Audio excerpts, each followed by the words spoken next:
Les damos la más cordial bienvenida a todas y todos los presentes en este conversatorio denominado Hacia un pacto fiscal. Quisiera dar la bienvenida muy cordial a nuestros panelistas del día de hoy, este conversatorio. Al ministro de Hacienda, el señor Mario Marcel, a la diputada Yael Llomas y a Hassan Akram, doctor en Ciencias Sociales de la Universidad de Cambridge, con quienes vamos a compartir hoy día una actividad muy dinámica. También quisiera saludar, ¿no es cierto?, al rector de nuestra Casa de Estudio de la Universidad de Valparaíso, señor Osvaldo Corrales, a la directora de campus, señora Valeria Scapini, a la alcaldesa, señor consejero regional, Karina Ramos, a la concejala de San Miguel, Carla Santana, al señor Daniel Luna, jefe de gabinete de la alcaldesa de San Miguel, y a la señora Soledad Narea, directora general del desarrollo institucional de nuestra universidad. Para poder dar inicio a esta actividad, me gustaría invitar, ¿no es cierto?, a nuestro rector a dar unas palabras de bienvenida.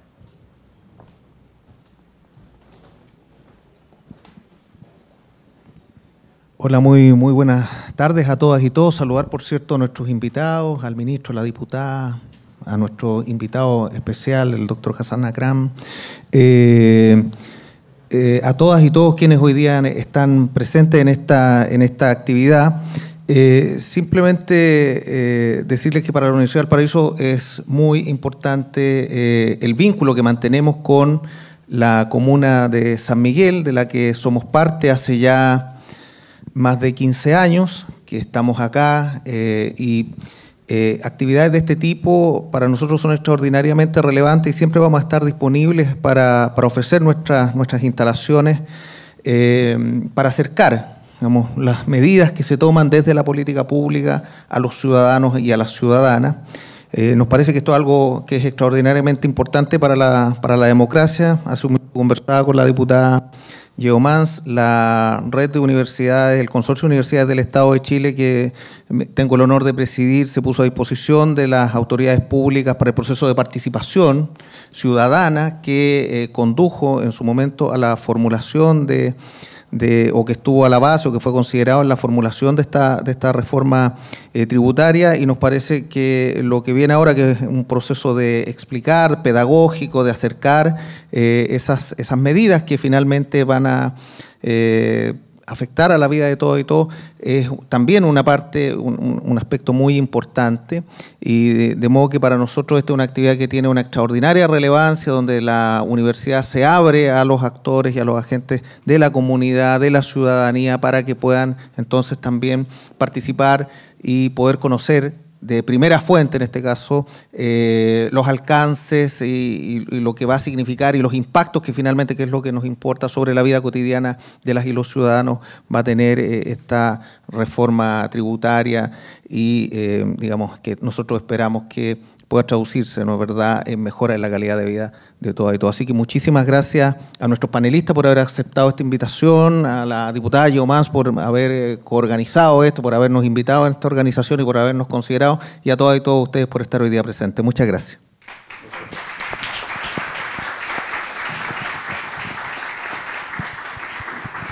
Muchísimas gracias. También quisiéramos agradecer la presencia del alcalde subrogante de la comuna de San Miguel, el señor Felipe Cartier. Muchas gracias por asistir hoy día. Y, por supuesto, también a los jefes de carrera, profesores, alumnos y comunidad de la comuna de San Miguel en general. Para poder dar inicio, ¿no es cierto?, a nuestra actividad denominada Hacia un nuevo pacto fiscal, quisiéramos contextualizar. En julio pasado, ¿no es cierto?, se presentó una de las reformas tributarias que ha sido llamada como la más ambiciosa y ha sido definida así por algunas entidades en la Cámara de Diputados y Diputadas. En ese sentido, esta reforma que se ha denominado o se ha definido en busca de un nuevo pacto fiscal con una visión de desarrollo social es la que hoy día, tanto como universidad, como ministerio y como diputados y académicos quisiéramos democratizar y sociabilizar en la comunidad, no solamente de la comuna de San Miguel, sino también en todas las partes, ¿no es cierto?, no solo del Gran Santiago, sino que también en las regiones. En ese sentido, se decidió organizar este conversatorio para poder debatir, conversar y por lo menos también saber de qué se trata cuando escuchamos, ¿no es cierto?, que se está tramitando una nueva reforma. En ese sentido, hoy día contamos, ¿no es cierto?, con el señor Mario Marcel. Él es economista, expresidente del Banco Central y actual ministro de Hacienda de la administración del presidente Gabriel Boric. Asimismo, agradecemos a Yael Mas. Ella es diputada del Partido Convergencia Social por el Distrito 13, abogada, y se encuentra hoy día, ¿no es cierto?, presente en la Cámara, en la Comisión de Hacienda de la Cámara de Diputados y Diputadas. Así que hoy día ahí nos va a contar también al respecto. Y finalmente, pero no por eso menos importante, ¿no es cierto?, al académico y economista Hassam Akram, quien además es doctor en Ciencias Sociales de la Universidad de Cambridge. Así que agradecemos y damos un aplauso, ¿no es cierto?, a nuestros presentes para que hoy día nos relaten referente a esta reforma. La dinámica de este conversatorio se desarrollará en 3 bloques. 2 bloques de preguntas directas y dirigidas a los participantes. El primer bloque referente a preguntas asociadas a los pilares fundamentales de la reforma, el segundo bloque relacionado a preguntas sobre beneficios o puntos críticos que podamos o que se han conversado referente a esta reforma tributaria, y finalmente el tercer bloque es un bloque de preguntas del público asistente. En ese sentido, durante el transcurso del conversatorio, se les estará entregando unos papeles, unas cartillas, donde ustedes pueden formular sus preguntas, identificando su nombre y su correo electrónico también en caso de que quisiéramos profundizar en las respuestas o si no alcanzamos a dar respuesta a todas las preguntas indicadas, ¿ya? Así que damos inicio entonces al primer bloque. La primera pregunta asociada a los pilares fundamentales de esta reforma tributaria, muy ambiciosa como comentaba, va dirigida, ¿no es cierto?, a todo el panel. Prácticamente desde los años 90 hasta la fecha, Chile ha tenido 4 reformas tributarias, cada una con distintos sellos, algunas apuntando más al empresariado, otras, como hoy día plantean, al pacto social. ¿Cuáles creen ustedes que son los pilares fundamentales que sustentan esta reforma que se ha presentado recientemente? Dejo ahí abierto podemos partir a lo mejor con el señor ministro. Sí, bueno, muchas gracias a la Universidad de Valparaíso, o sea, Santiago, por la invitación y muchas gracias a todos y todos ustedes por asistir, por el entusiasmo. Esta reforma tributaria tiene, por cierto, un fin recaudatorio, como la tienen todas las reformas tributarias, y que es bastante ambicioso en comparación con reformas anteriores, ¿cierto? Lo que busca es recaudar alrededor de 4% del producto en un plazo de 4 a 5 años. Pensemos que reformas anteriores, por ejemplo, la reforma tributaria del 90, me parece que buscaba recaudar 2,5 puntos, la reforma del 2014 eran 3 puntos del producto, así que esto es algo más ambicioso. Pero yo diría que lo que es interesante es la combinación, el contenido de la reforma, no solamente lo que se busca por el lado de la recaudación. Y en ese sentido, esta reforma tiene un foco importante en el impuesto a la renta, que es justamente toda nuestra estructura tributaria, donde tenemos la brecha más grande respecto de los países desarrollados. En Chile el impuesto a la renta personal en particular recauda menos de 2% del producto. En el promedio de los países de la OCDE recauda un poco más de 8% del producto. Entonces hay una brecha muy significativa y que, como vamos a ver más adelante, explica por qué nuestro sistema tributario, al menos desde el punto de vista de la recaudación, es poco progresivo o es poco redistributivo. Pero también hay cambios importantes en materia de reducción de la evasión, elusión, eliminación de exenciones tributarias, es decir, para aumentar el cumplimiento tributario por parte de los contribuyentes. Luego está la reforma o el nuevo royalty minero, y finalmente está un conjunto de propuestas de impuestos correctivos que no la hemos presentado todavía, pero son aquellos impuestos que lo que buscan no es tanto recaudar, sino que incidir sobre el comportamiento de las personas o de las empresas por la vía de aplicación de impuestos o de subsidios. Por ejemplo, ¿cierto? Los impuestos a los combustibles son un impuesto correctivo porque aumentan el precio de combustibles que contaminan, ¿cierto? Y al mismo tiempo, si eso uno lo combinara con algún tipo de subsidio, por ejemplo, a la electromovilidad, entonces ¿cierto? Estaría cambiando los precios en favor de un uso de energías más limpias, por ejemplo. Eso lo vamos a presentar hacia fin de año.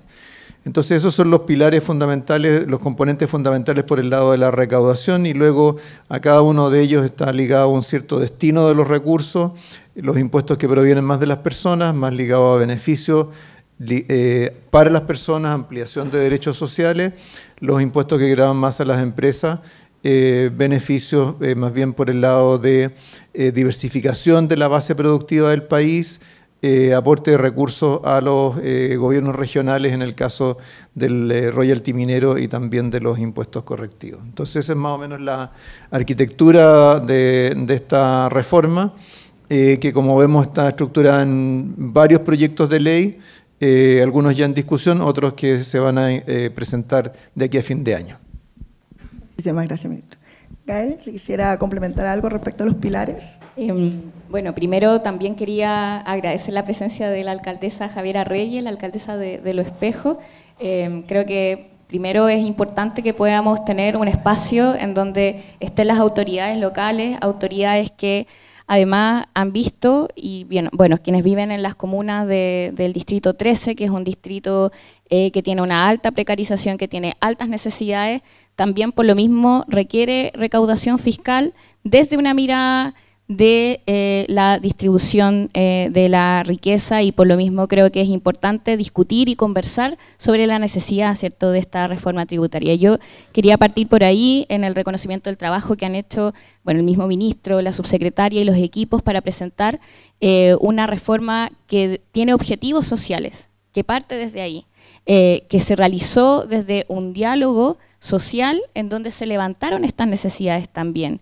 Y dentro de las conclusiones importantes que quiero relevar, tiene que ver con la búsqueda de mayor justicia, ¿cierto?, que la carga tributaria sea justa y que por lo mismo se ven diferencias entre quienes pagan a diario, ¿cierto?, el IVA, y en donde proporcionalmente es un impuesto que les termina sacando mucho de sus recursos y de sus ingresos a fin de mes, en comparación con otras personas en el país que tienen mayor, en el fondo, ingreso, tienen mayor posibilidades de acceso a las riquezas económicas del país, y que por lo mismo se requiere un sistema tributario que entregue más justicia, en donde los que más tienen pongan lo que corresponda, ¿cierto? No se trata tampoco de simplemente cargar la mano por cargar, ni de revanchismo, sino que los que más tienen pongan lo que corresponde, por así, y de esa manera cumplir con este objetivo que tiene que ver con entregar derechos sociales para el país. Y los objetivos de esta reforma están encaminados hacia allá. Se mira el sistema de pensiones, en donde también hay necesidades, parte de la recaudación tiene que también por ese objetivo. Se mira las necesidades en materia de salud, en materia del Sistema Nacional de Cuidados, que esa perspectiva de género que está detrás también de esta reforma tributaria va a ser muy importante respecto a quiénes va a ir dirigido finalmente la recaudación fiscal. Yo esos elementos quería también recoger, además del proceso mismo, en la etapa en la que nos encontramos, que aún está en tramitación esta reforma, le queda un proceso de diálogo y de debate en el Congreso, y por lo mismo es importante generar instancias de conversación, de encuentro, en donde la ciudadanía sea parte de un proceso de cambio y de transformación, y en este sentido, respecto a la reforma tributaria, que a veces suena como con un nombre que no a mucho de la ciudadanía a lo mejor le llame la atención, pero al final estamos hablando de un tema muy importante que termina afectando a los bolsillos de cada uno de nosotros, pero que tiene un sentido también social detrás, y yo creo que eso es relevante, y por eso el interés de poder estar acá en San Miguel, en el distrito, conversando sobre la reforma tributaria. Muchas Muchas gracias, Gael. Sí, efectivamente los pilares, ¿no es cierto?, no solamente los que conversamos cuando hablamos de reforma, sino que también aquellos que van de trasfondo, que es importante también que hoy día la comunidad, dirigentes sociales, que también hoy día están presentes, alumnos y académicos y autoridades, podamos visualizar. Muchísimas gracias. Hassan, al respecto de los pilares, desde la visión, ¿no es cierto?, académico y economista, ¿cuál cree usted que hoy día podría compartir con nosotros? A ver, ¿mejor? Ahí sí. Ya. Dije que yo también quería agradecer a la Universidad de Santiago, perdón, la Universidad de Valparaíso, sede de Santiago, y a todos ustedes que han venido acá a escucharnos. Yo, como profesor, me siento muy cercano a los estudiantes que piensan que los temas tributarios son lo más fome del mundo. Pero hay una gran cita del economista Joseph Schumpeter que decía que nada muestra tan claramente el carácter de una sociedad y una civilización que la política tributaria del gobierno. Y quería hablar un poco de eso, del carácter civilizatorio de los impuestos. Porque lo que está detrás de esta reforma tributaria, en mi opinión, es una visión precisamente de una sociedad, las cosas que nos unen unos con otros. Porque al final la riqueza que se produce en una sociedad no se produce por individuos. El mito del emprendedor que hace todo solo es exactamente eso, un mito. Se genera riqueza de forma colectiva, las empresas con trabajadores, con gerentes, con accionistas, con todos trabajando en un conjunto. Eso es lo que genera la riqueza de los países. Y precisamente porque es un acto colectivo la generación de riqueza, se necesita impuestos para pagar también las cosas que son de uso colectivo. ¿Ya? Eso es la base. Esta reforma tributaria, en mi opinión, tiene dos pilares fundamentales en términos filosóficos y civilizatorios. Uno tiene que ver con el punto de la desintegración tributaria, que desde la dictadura cívico-militar en Chile ha existido un código tributario que no hace una diferencia entre lo que paga la persona natural y la empresa. Lo que pasaba antes, eso cambió un poco con la reforma tributaria de Michelle Bachelet en su segundo gobierno, pero se mantiene la lógica de la integración, que es que cuando una empresa paga impuesto primera categoría, ¿no es cierto?, el impuesto corporativo, después se descuenta eso de los impuestos de las personas. Esta reforma tributaria termina con la integración. Hay un elemento de esto que es simplemente pro-inversión. Eso me gustaría citar a José de Gregorio, un economista que apoyó el rechazo, un economista de centro, que notó que la integración del sistema tributario efectivamente baja el costo relativo del retiro. Es decir, la integración tiene efectos contrapuestos sobre el ahorro de las empresas y a través de ello sobre la inversión. O sea, cuando uno da un descuento a las empresas a la hora de retirar impuestos, por supuesto, van a retirar más. Mientras que si se mantiene dentro de la empresa, hay más recursos para la inversión. En un momento complejo económico, incentivos pro inversión de ese tipo son muy importantes, pero también en términos filosóficos, distinguir entre el individuo, una persona natural, y la persona jurídica, la empresa, que es una cosa distinta, un proyecto colectivo que tiene que pagar sus impuestos porque es otra realidad, otro actor en la economía, encuentro muy importante. Entonces, un elemento súper importante, en mi opinión, es eso de la desintegración tributaria, más allá de sus efectos en la recaudación total, como punto de vista filosófico de distinguir entre personas y empresas y ver a la empresa como el corazón de una economía productiva es fundamental. También está el cambio en la norma anti-ilusión, que también se hizo se creó inicialmente en la reforma tributaria de Michelle Bachelet, pero ahora va a tener un carácter administrativo. ¿Esto qué dice? Que la norma general anti-ilusión dice que cosas que se hacen solamente para burlar el espíritu de la ley tributaria, aunque en realidad no violan la letra, quedan igual como actos ilícitos. Eso genera mucha controversia porque los pobres contribuyentes dicen nosotros no podemos entonces saber cómo pagar impuestos. Al final hay un espectro, ¿cierto?, entre lo que se llama la evasión tributaria, que es un delito, y la elusión tributaria, que no es un delito, aunque es exactamente la misma actividad, solamente con más contadores. Y si son muy elegantes, se llega a lo que se llama la planificación tributaria, que es exactamente lo mismo, pero viene con Magister y varias empresas internacionales. Dentro de esa lógica, las normas generales anti-elusiones, General Anti-Avoidance Rules, que son cada vez más comunes en jurisdicciones importantes de la OCDE, logran decir que efectivamente la base imponible, ¿no? Eso no es la tasa que se aplica a la base, sino cuánto dinero entra a la base para después aplicar la tasa. ¿Ya? Esa definición, lo que pasa es que cambia la carga probatoria. En este momento, ¿cómo se define sin una norma de ese tipo, cómo se define cómo se define la base imponible? Es una lista de cosas que están en la ley.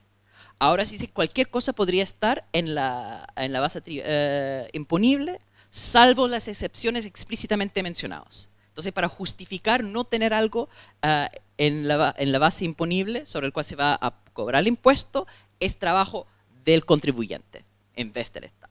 Y lo que pasa ahora es que esto se va a aplicar de forma administrativa. Es el Servicio de Impuestos Internos y no va a los tribunales tributarios para eso. Eso también me parece filosóficamente importante, que ahora esa capacidad de hacer planificación tributaria queda con una condena también práctica administrativa, pero también moral, ¿ya? De la misma forma que se distingue entre personas y empresas, individuos y lo colectivo, acá en el tema de la elusión y la planificación tributaria se ve una perspectiva colectiva.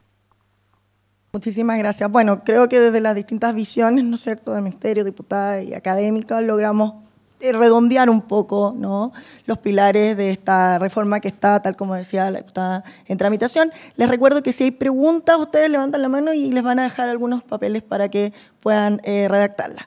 Señor ministro, a veces no sabemos de dónde vienen las propuestas de las reformas, pero en esta en particular tenemos entendido que se realizaron diálogos con la comunidad para poder llegar a las propuestas que hoy día en el Congreso o en la Cámara de Diputados y Diputadas se está discutiendo.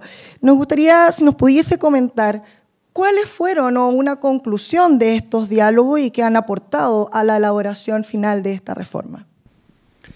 Sí, bueno, yo creo que este es un aspecto bien interesante de este proceso, porque es primera vez que en Chile se hace una reforma tributaria precedida por este ejercicio de diálogos con la ciudadanía.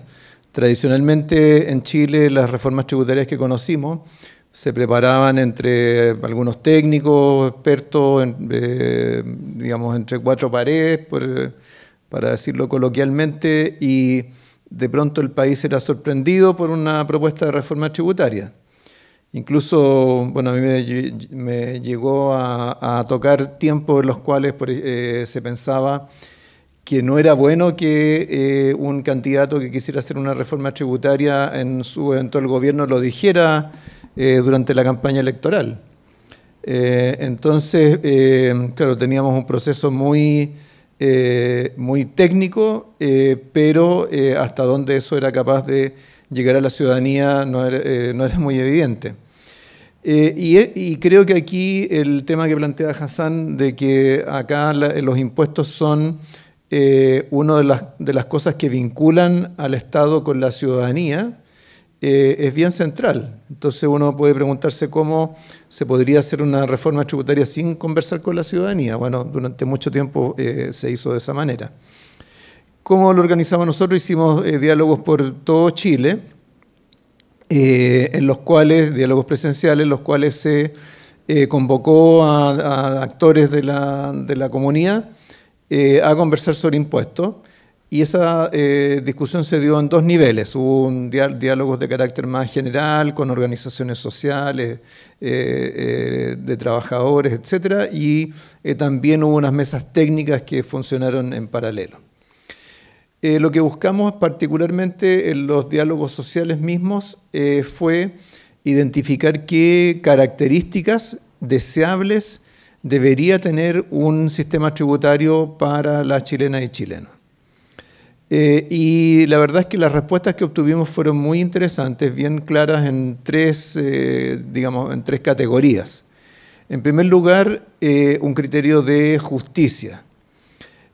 donde por justicia se entiende no solamente que el sistema tributario sea progresivo, es decir, que los que más tienen paguen proporcionalmente más, sino que también se ve como una injusticia el hecho de que haya espacio para que haya contribuyentes que puedan aprovechar resquicios que le da la ley para pagar menos impuestos.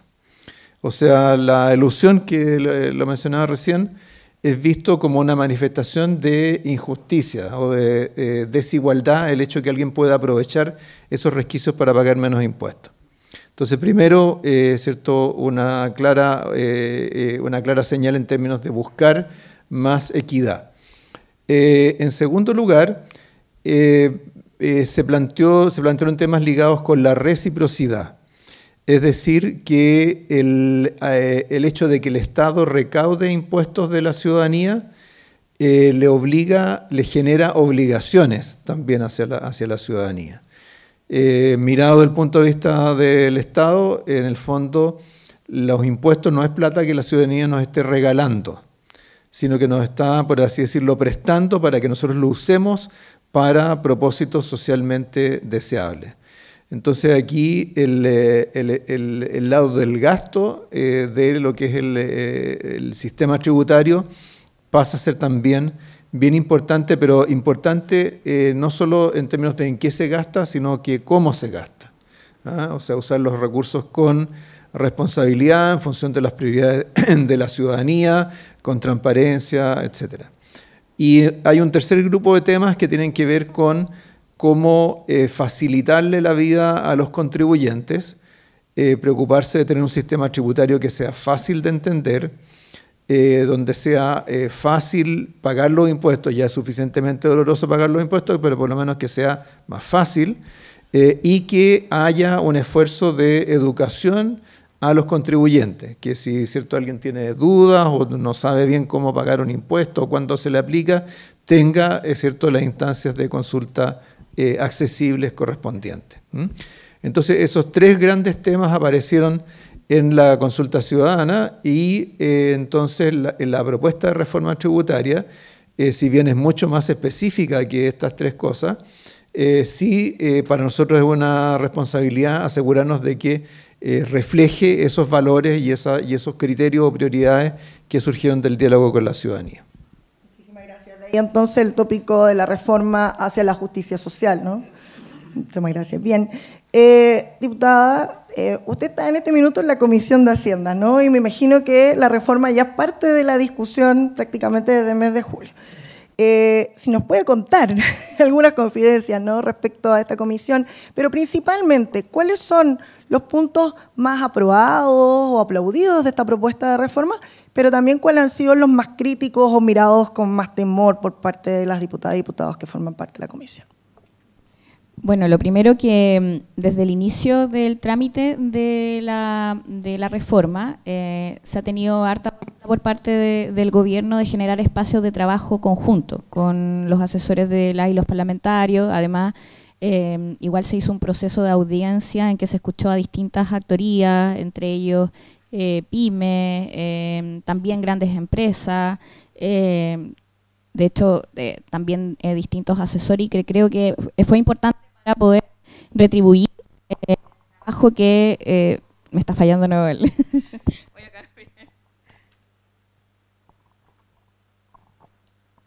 ya, ahí sí, ya.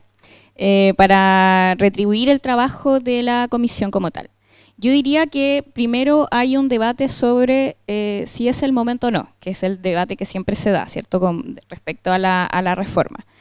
Pero ahí yo quiero plantear, en primer lugar, que hay un sector en particular que siempre tiene la misma postura. Entonces, uno recuerda hace varios años atrás, el 2014, también fue la misma postura del mismo sector político. De hecho, me acuerdo de que en esta pasada, a propósito de la reforma y la discusión que se está dando en el Congreso, el senador Coloma dijo la misma frase que había dicho para el 2014, que no era el momento para una reforma tributaria. Entonces, ahí se da una discusión inicial. ¿Cuándo es el momento? Si nunca es el momento, entonces más bien hay una disposición contraria a poder avanzar en una agenda que tenga que ver con justicia distributiva, con hacerse cargo de lo que también se ha planteado y fue parte del proceso de diálogo a propósito de la reforma tributaria. Entonces creo que ese primer punto es sumamente importante y crucial porque al final marca el debate y la disposición que puedan tener todas las actorías en el debate. O sea, si uno tiene disposición en realidad a no avanzar en esa materia, nunca va a estar disponible a pesar de que se incorporen ciertos elementos como se hizo. O sea, tuvimos una mesa en donde trabajaron los asesores y las asesoras de los distintos parlamentarios, de toda la Comisión de Hacienda, donde se puso también como inquietud respecto a los incentivos para la inversión económica y el supuesto desincentivo que podría generar la reforma tributaria. Y por lo pronto lo que se hizo fue incorporarlo dentro de la reforma y se presentó al menos las ideas de indicaciones que recogían estos elementos. Lo planteo como a propósito de eso va a ser parte también del debate, no hemos entrado en el debate en particular, solamente estamos en el debate en general, por eso a lo mejor también soy tan genérica, pero es porque es en la etapa legislativa en la que nos encontramos. Ahora luego vamos a entrar ya más en el detalle, viene la discusión en particular en 2 semanas más, se dio espacio para presentar indicaciones y desde el gobierno, como les decía, hicimos esta mesa y por lo mismo se presentó y se van a presentar estas indicaciones que recogen en gran parte los puntos que fueron planteados. Uno de ellos era este. Otro que también hay al menos una discusión que tiene que ver ya más con el corazón, ¿cierto?, de los aspectos más fundamentales de la reforma. Uno de ellos tiene que ver con esta idea, ¿cierto?, de agrandar la tasa impositiva. Bueno, ahí a lo mejor el mismo ministro podemos ir detallando, pero creo que es importante tener en consideración esta etapa del debate y la disposición de los actores. O sea, por el momento es la temporalidad y la disposición. Muchas gracias. Hassan, algo vimos, ¿no es cierto?, de la evolución en parte de la reforma tributaria. Muchos medios y ustedes mismos en algún momento han definido, ¿no es cierto?, esta reforma con el término de atrevida. Así, sin más. Nos gustaría saber qué significa o por qué esta en particular es atrevida en comparación a las otras reformas.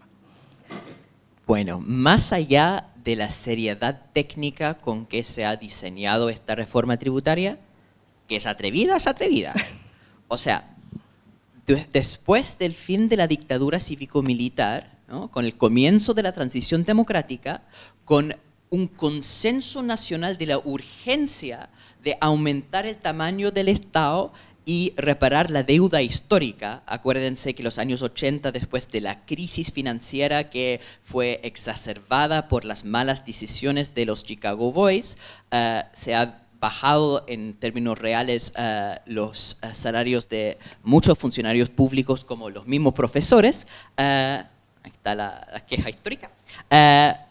Y entonces se logró hacer una reforma tributaria muy importante en el gobierno de Aylwin, pero que fue 2 puntos del PIB en 4 años. Esta reforma propone 4 puntos del PIB. Entonces, en ese sentido cuantitativo, es una reforma atrevida. La manera en que se logró aumentar exitosamente en 2 puntos del PIB la recaudación tributaria en el tiempo de Patricio Aylwin fue con un aumento en el IVA de 16 a 18% y también un cambio en el impuesto a las empresas, ¿cierto? Porque de forma bastante abusiva, Hernán Vigi había cambiado la base imponible del impuesto de primera categoría desde una base devengada a una retirada. Y eso efectivamente estaba reduciendo enormemente la recaudación que salía de las empresas. Entonces había que volver a eso y además aumentar el impuesto a las empresas de 10 a 15%. ¿Ya? Y eso se hizo con ese tremendo aumento, entonces fue muy exitoso.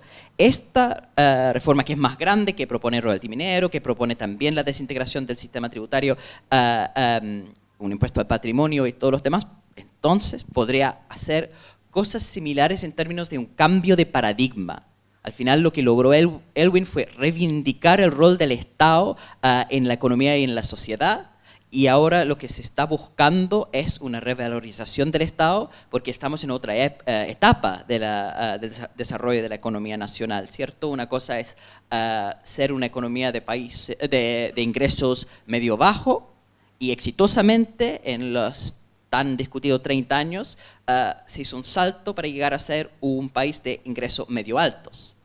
Pero para llegar desde ser un país de ingresos medio-altos a ser un país de ingresos altos, se necesita otras políticas públicas, otro rol del Estado, porque el contexto es distinto.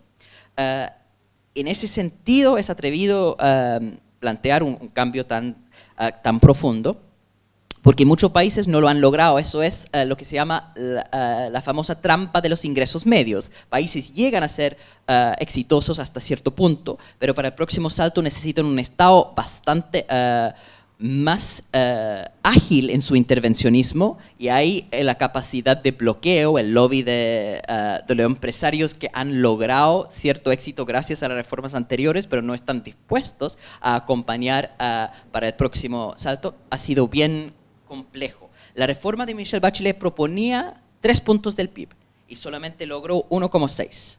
Y eso ocurrió porque efectivamente el proyecto de reforma tributaria que pasó la Cámara Baja, ¿cierto? Después en el Senado terminó en la cocina, gracias al senador Saldívar por su facilidad con las palabras, fue una gran frase. La cocina fue en la casa de los Fontaine, con tanto Juan Andrés como Bernardo ahí negociando con un ministro de Estado. Ojalá que esta reforma tributaria no termine de esta forma, que al final uno necesita negociaciones cara a la ciudadanía. Y en ese contexto, claro, se hizo cambios en la reforma tributaria y bajó la capacidad de recaudación. Vamos a ver la capacidad de negociación con esta reforma. Yo solo quiero otra vez enfatizar en términos filosóficos la importancia de entender el desafío de crecimiento y desarrollo económico como algo colectivo. Una cosa que me gusta particularmente de esta reforma es que baja, voy a repetir eso, que baja el impuesto a las empresas. Y muchas personas que no son economistas escuchan eso, qué terrible, bajar los impuestos a las empresas y además aumentar los impuestos a las personas.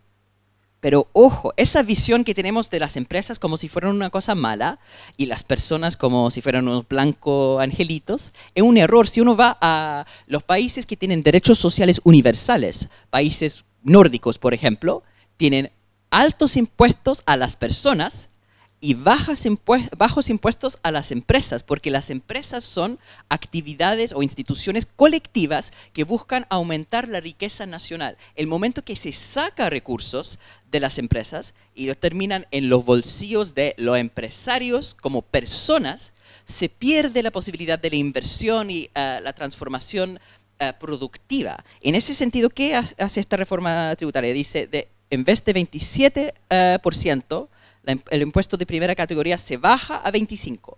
Pero esos 2 puntos de baja van a una tasa de desarrollo, donde el Estado podría cobrar ese 2% en caso de que no se gasta en actividades en gastos que aumenta la productividad de la empresa. Y eso es algo bien fundamental, que va con la vanguardia de la investigación económica. Para los estudiantes recomiendo mucho la teoría de la empresa innovadora del economista William Lesonic, que habla precisamente de cómo en realidad las empresas financian innovación tecnológica y productiva. No es mediante la bolsa de valores ni de venture capital. En gran parte se autofinancia con las utilidades retenidas muchas de las grandes innovaciones tecnológicas. Incentivar a las empresas a retener utilidades e invertirlas es otra visión de cómo deben funcionar las empresas, cómo debe funcionar la economía y cómo el Estado puede incentivar al empresariado a generar alto crecimiento.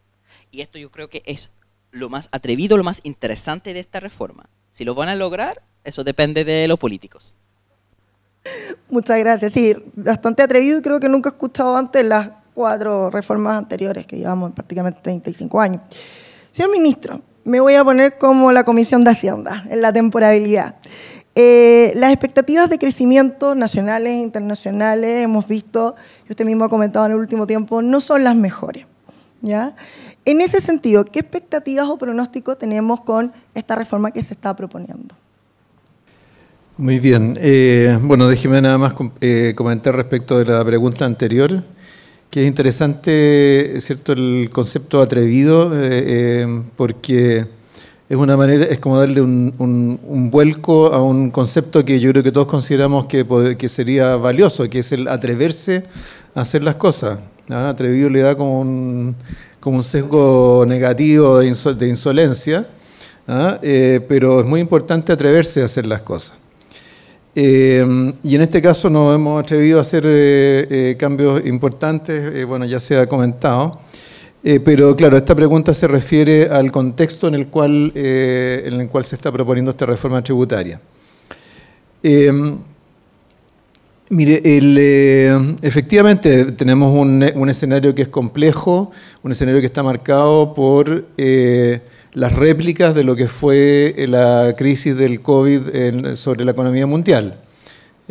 Momento en el cual tuvimos una caída de actividad mundial que no se ha visto en décadas, que se dio con una simultaneidad entre los países que es muy inédita y que además tuvo unas respuestas de política económica también muy inéditas de parte de los bancos centrales y de los gobiernos. Pero no hay ninguna crisis de estas magnitudes que no tenga repercusiones. Y hoy día vivimos esas repercusiones, ya sea directamente porque la crisis generó dificultades en toda las cadenas de valor en el mundo, entonces hay cuellos de botella para el abastecimiento de ciertos insumos, hay cuellos de botella en el transporte, etcétera, o por los efectos de las respuestas de política que hubo en el mundo y que también tienen sus consecuencias. Por ejemplo, hoy día, si en Estados Unidos la Reserva Federal está subiendo rápidamente las tasas de interés, es en respuesta al aumento de la inflación, que en el caso de Estados Unidos viene no solamente de esos cuellos de botella, sino que viene del hecho de haber tenido una política fiscal muy expansiva. Entonces, todo van siendo repercusiones de esto. Ahora, ¿es conveniente hacer una reforma tributaria en esas circunstancias? Bueno, primero tenemos que tener en cuenta que la reforma tributaria no se va a empezar a aplicar instantáneamente, va a tener una gradualidad con la cual se va a ir aplicando. El grueso de la reforma tributaria en realidad recién va a tener efecto en el 2024, entonces esperamos que para el 2024 vamos a tener un escenario distinto del que tenemos hoy día.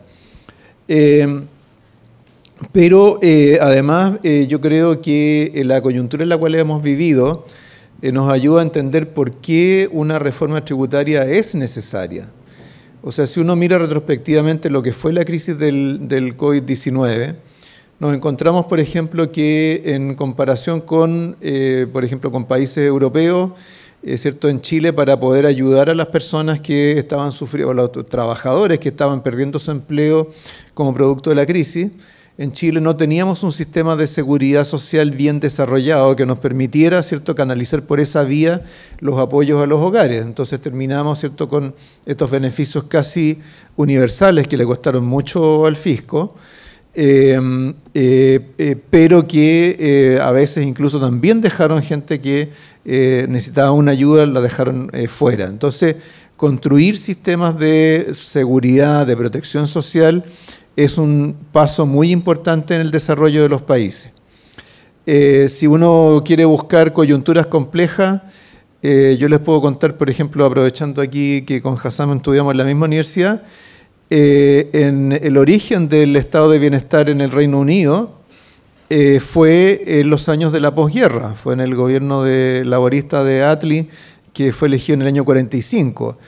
En esa época, en el Reino Unido, en Inglaterra, había racionamiento y siguió el racionamiento proveniente de la guerra durante muchos años. Había un estado de necesidad importante, la economía, muy difícil la transición después de una guerra para una economía. Y sin embargo, en ese periodo, en un periodo no muy largo de tiempo, 4 años, se creó el sistema de seguridad social, el sistema de pensiones, el National Health Service, el sistema de salud, reformas importantes de la educación, etcétera. Y eso hoy día es la base, digamos, del pacto social, por así decirlo, en una economía importante en el mundo. Entonces, yo creo que los momentos de necesidad son momentos que demandan grandes respuestas. Y creo que el escenario en el cual hemos vivido, la experiencia que tuvimos de la crisis, creo que nos debería ser justamente una señal importante para darnos cuenta de que no deberíamos estar en condiciones de enfrentar una crisis como esa, ni otra que sea más pequeña, sin mejores sistemas de protección social para las personas, y esos sistemas se requieren financiar, y para eso obviamente se necesitan los impuestos. Bueno, en función del tiempo voy a pasar al bloque 2, ¿ya? Igual después voy a incluir ahí unas preguntas que quedaron pendientes del primer bloque. Para todos los presentes, en breve, ¿no es cierto?, si nos pueden especificar, cuando hemos escuchado hablar de esta reforma tributaria, y hoy día mismo hemos hablado mucho de justicia social. ¿Sí? Ha sido gran parte de los tópicos. Pacto social y justicia social han sido dos de los puntos importantes que se han tocado tanto hoy día como en la información referente a la reforma. Muy puntual, ¿cómo la reforma tributaria entonces pretende acortar esta brecha de desigualdad que existe en el país, que no es cierto que sin lugar a duda significó el movimiento del 18 de octubre del año 2019? Sí, bueno, muy cierto. A ver, muy en simple, ¿no? Los sistemas tributarios, cuando son progresivos, logran bajar la desigualdad. Porque primero en la recaudación, las personas con mayores ingresos pagan un porcentaje mayor de sus ingresos como impuestos. Entonces se quitan más de los más ricos. Además, cuando devuelven en transferencias, esas transferencias van preferentemente a los más pobres. Entonces lo que ocurre con los sistemas tributarios en general es que bajan la desigualdad.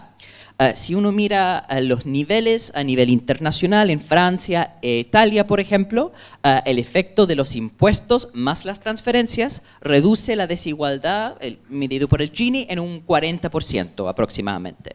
En el Reino Unido e España, en un 32%. En Estados Unidos y Australia, en un 26%. Todos estos países van bajando el Gini de manera muy importante con sus sistemas tributarios. En comparación, actualmente Chile solo baja en 8% el Gini gracias a los impuestos y las transferencias. Entonces, con esta reforma tributaria, lo que se busca es precisamente ese tipo de redistribución. Un punto interesante es que en los años 70 se hablaba de la tensión entre la equidad, ¿cierto?, y el crecimiento. Y había la idea que ciertas sociedades preferían más equidad, menores brechas, pero el costo de eso es que no crecían tan rápidamente. Mientras que los países que permitían grandes brechas tenían más incentivos para emprendimiento, más incentivos para crecimiento, ¿no? Las sociedades, entonces, de rags to riches, esa transformación o movilidad social.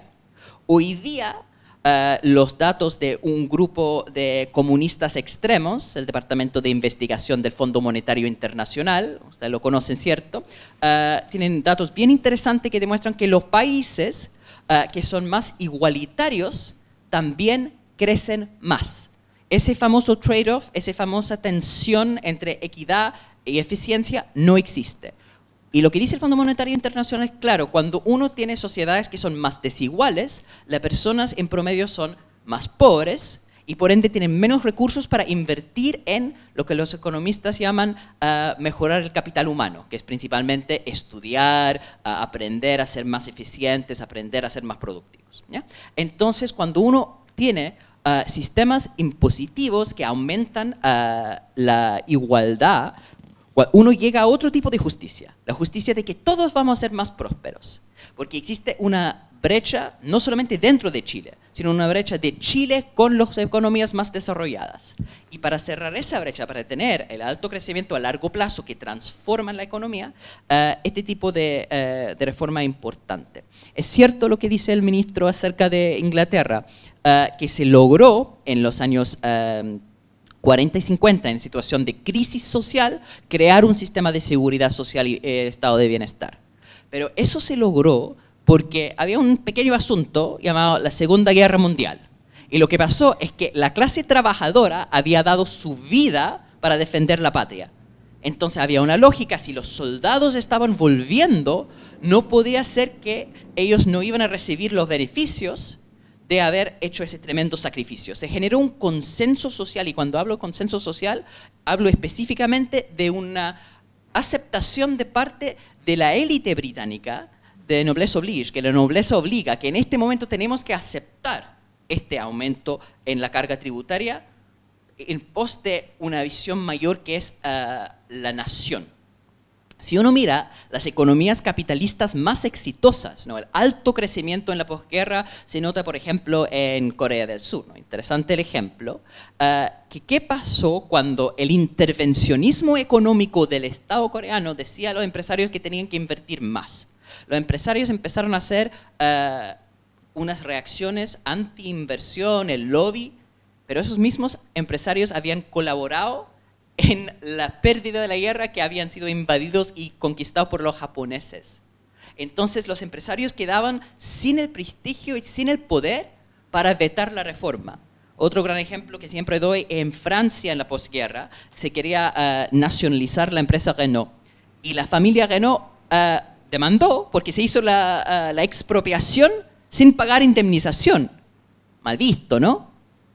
Y el tribunal francés dijo, no vamos a pagar ninguna indemnización porque esos empresarios habían colaborado con los nazis en la ocupación Vichy. Cuando hay un consenso de la sociedad en contra del lobby empresarial, eso que se llama el crony capitalism, el capitalismo de amigazo, y se logra más bien un pacto social donde las élites aceptan la necesidad de una mayor contribución en pos de una visión país, ahí se logra también alto crecimiento, una mejor economía y una mejor justicia social en el sentido más eficiente y dinámico de la palabra. Muchas gracias, Hassan. Otro desafío de la reforma, ¿no? El pacto social, veo que va por ahí también. Diputada, si nos puede, por favor, ayudar a que cómo se disminuye la brecha de desigualdad en nuestro país y qué impacto busca entonces la reforma.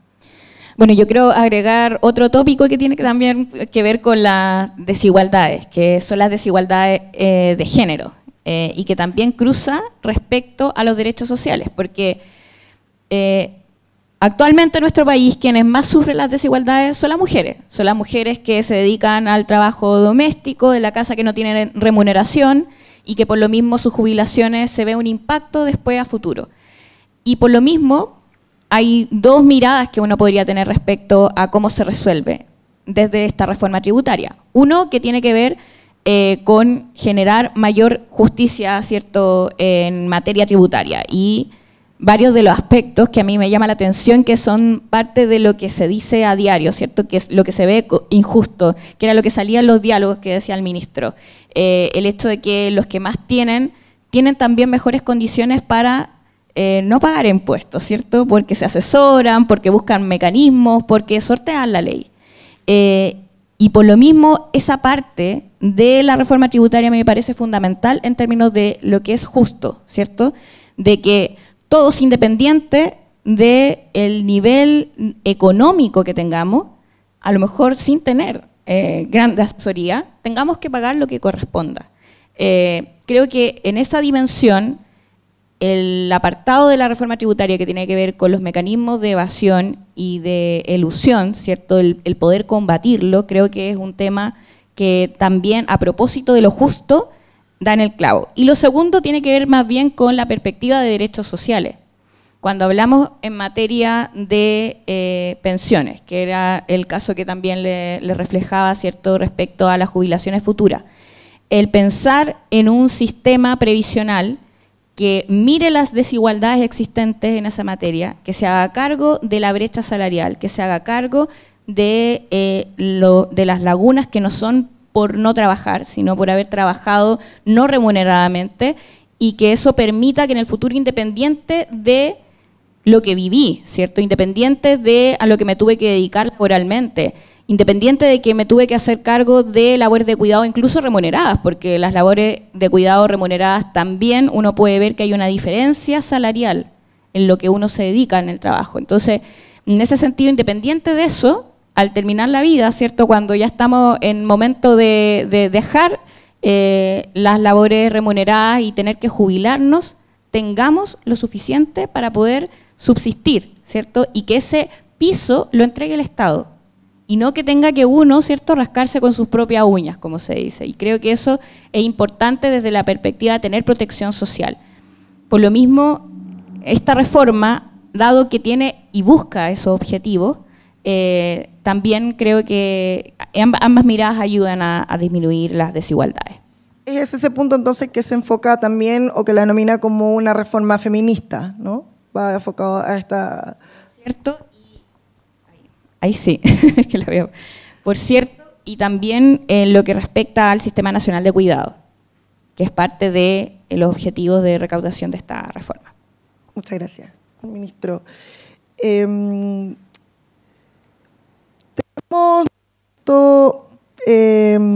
términos prácticos, sabemos que cuántos puntos del PIB se recaudan con esta reforma. Sabemos que un punto importante es la recaudación, pero otro factor relevante también para poder entender las reformas tributarias es cómo se invierten estos elementos. Si usted pudiese indicarnos a grandes rasgos cuáles son las propuestas de inversión de los puntos porcentuales recaudados o que se pretenden recaudar en la reforma propuesta. Sí. Bueno, como mencionaba antes, es cierto, en términos de recaudación, el objetivo de esta reforma, la meta de esta reforma, es recaudar 4 puntos del producto con la reforma ya en régimen, es decir, del año 2026 en adelante. De esos 4 puntos, más o menos la mitad provienen de los cambios en el impuesto a la renta y parte de las reducciones de evasión y elusión. De esos recursos lo que buscamos es que vayan básicamente a la ampliación de derechos sociales. En particular, el aumento de la pensión garantizada universal a 250.000 pesos, la institucionalización y ampliación de un sistema de cuidados, que es lo que mencionaba recién la diputada, inversiones en salud para reducir las listas de espera en los hospitales, fortalecer la salud primaria. Eso yo diría son 3 de los grandes destinos de recursos. Luego, de los otros 2 puntos, una parte va a ir a financiar inversión en ciencia y tecnología, apoyo a las pymes, y digamos, destinos que buscan justamente ampliar, diversificar la base productiva del país, y finalmente hay una parte que va a ir a los gobiernos regionales. Entonces esto se hace cargo, yo diría, de 2 desigualdades adicionales a las que se han mencionado. Una es la desigualdad territorial. Chile es un país que, cierto, siempre hablamos de que es muy centralizado, pero cuando uno ve las cifras, encuentra otras dimensiones de la desigualdad territorial que son muy grandes, mucho más grandes que incluso que la distribución del producto, de la población.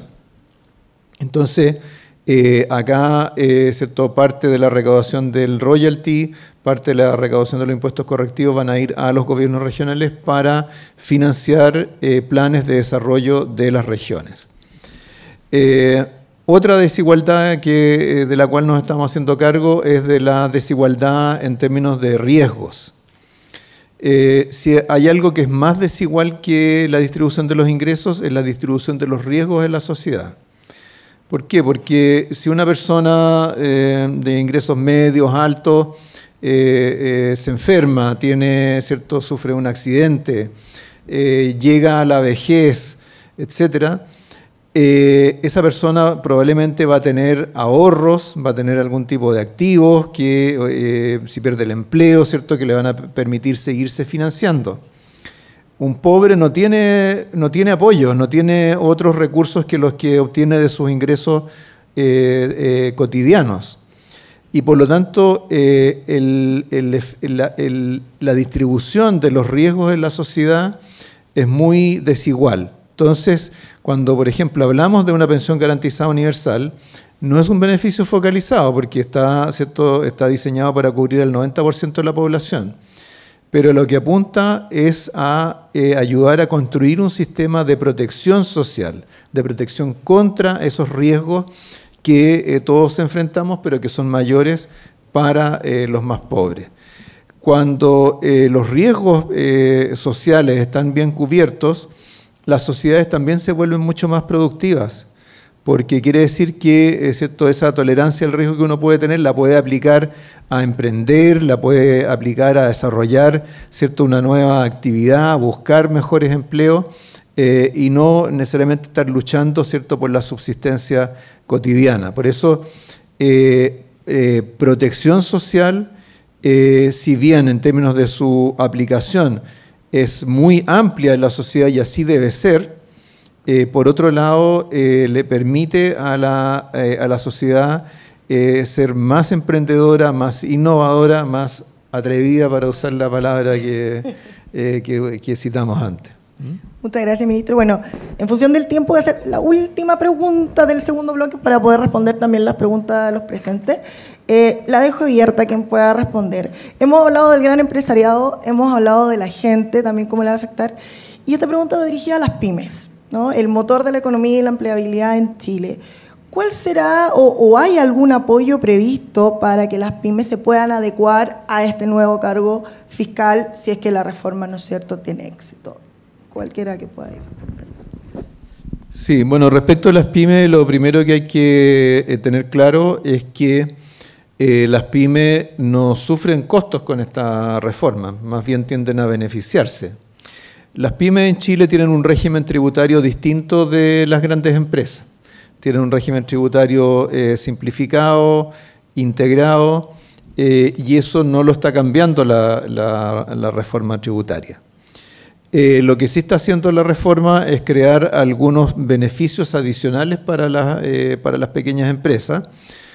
Por ejemplo, está creando un tratamiento tributario para nuevas empresas o empresas informales que se formalizan, que significa que se traduce en descuentos del IVA durante los primeros, ahora con la indicación que acabamos de presentar, durante los primeros 2 años de funcionamiento.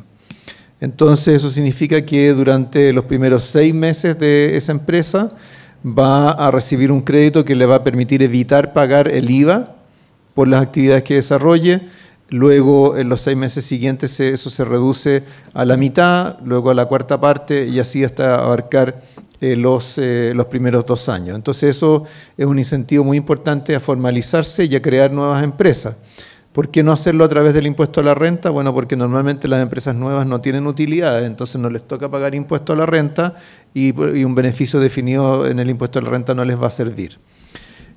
Así que tenemos ese mecanismo que creemos que nos debería ayudar, no solamente debería apoyar a nuevas pequeñas empresas, sino a formalizar la economía, donde, ¿cierto?, en Chile tenemos un segmento de economía informal que es importante, que abarca más o menos al 30% de los trabajadores y que es una fuente de riesgo, una fuente de pérdidas de recaudación, es una fuente de servicios que a lo mejor no van a ser los que la ciudadanía busca. Entonces, todos los pasos que demos en la dirección de la formalización van a ayudar, ¿cierto?, al dinamismo de nuestra economía, a tener mejores productos, etcétera.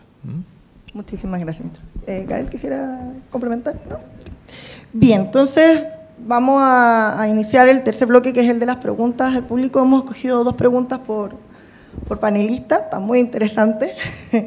Gael, una de las preguntas es si es posible profundizar sobre el impacto de la reforma en la descentralización y qué pasa con los presupuestos de los gobiernos regionales. Bueno, de hecho, a propósito de eso, también se está discutiendo la ley de presupuesto, que tiene un marcado énfasis también en la descentralización y en la posibilidad de que los gobiernos regionales tengan los recursos de manera más expedita. Durante este tiempo, bueno, acá tenemos dos consejeros regionales que también nos pueden dar cuenta de la experiencia, de lo difícil que puede ser a propósito de ciertos trámites que dificultan la posibilidad de contar con esos fondos. Yo creo que es importante, a propósito de eso, dar cuenta de que en la ley de presupuesto también se está dando un énfasis para poder hacerse cargo de dar mayor agilidad y que permita también que los recursos vayan donde corresponde, pero también haciéndose cargo de que una visión descentralizadora también tiene una visión de justicia social, y yo creo que eso es importante en términos de paradigma. Desde la... estamos con el tiempo ya, ok. Ya, pero... redondeando, también en la reforma tributaria, dentro de la destinación y los objetivos de recaudación, están pensando también la descentralización y esa mirada a propósito de hacia dónde van los recursos, que es la otra parte, ¿cierto? Primero se ve cómo se recauda y luego hacia dónde, y creo que eso es importante también transparentarlo. Muchísimas gracias. Bueno, la idea era realizar más preguntas por los asistentes, pero lamentablemente las agendas apretadas hoy día no permitió que tuviéramos una pregunta. La última. ¿Cómo afecta el proyecto de la reforma a la aprobación del TPP-11? Si hay alguna...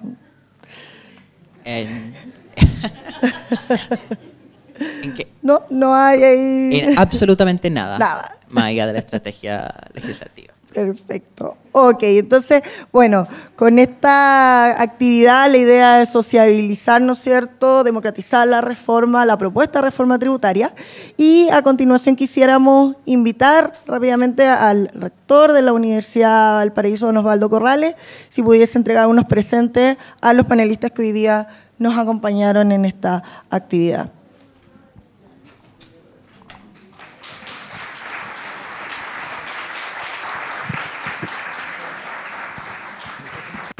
Sí, muy rápidamente les vamos a hacer entrega. Nosotros tenemos una editorial que se ha dedicado sobre todo a la publicación de poesía y de ensayo, recuperar el tratado poético, el legado poético de nuestro país, pero también hemos hecho alguna recuperación de trabajos académicos y de algunas traducciones importantes. Entonces le vamos a hacer un pequeño presente de nuestra editorial con mucho aprecio y agradeciendo la participación en esta actividad. Muchas gracias.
Y agradecer también la disposición, ¿no es cierto?, de nuestros panelistas. Muchas gracias a todos los presentes.